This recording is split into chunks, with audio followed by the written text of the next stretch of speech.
Monterey County officials are using cannabis tax revenue dollars to aid in COVID-19 response programs.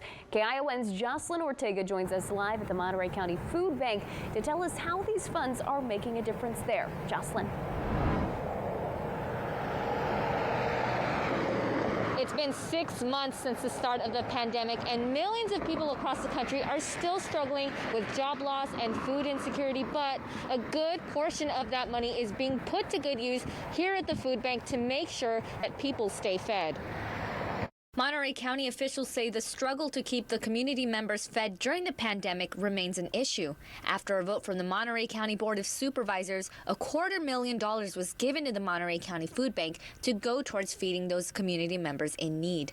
That money is coming from cannabis tax revenue. We still have folks that wonder where their next grocery money round is going to come from. We were able to go to a partner like the Monterey County Food Bank and say, all right, if we turn this dollar over, how much can you leverage that dollar? And that's what they do best.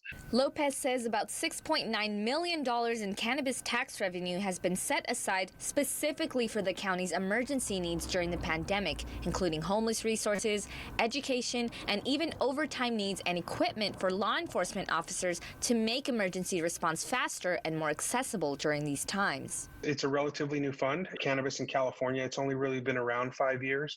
And I think we've been one of the most successful in terms of the ability to tax at a fair amount that keeps businesses going, but also gives us the flexibility to make these investments. Lopez says one of the critical issues that some governments face during a pandemic is having a lack of funds. He says this money will be spent on COVID response programs through the end of December, and that the county is prepared to invest more cannabis tax revenue for emergency response again in the future if it is needed.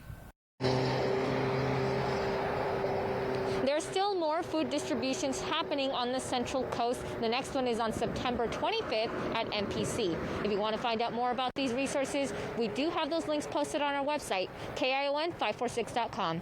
In Salinas, Jocelyn Ortega, KION News Channel 546. All right, thanks for sharing that with us, Jocelyn.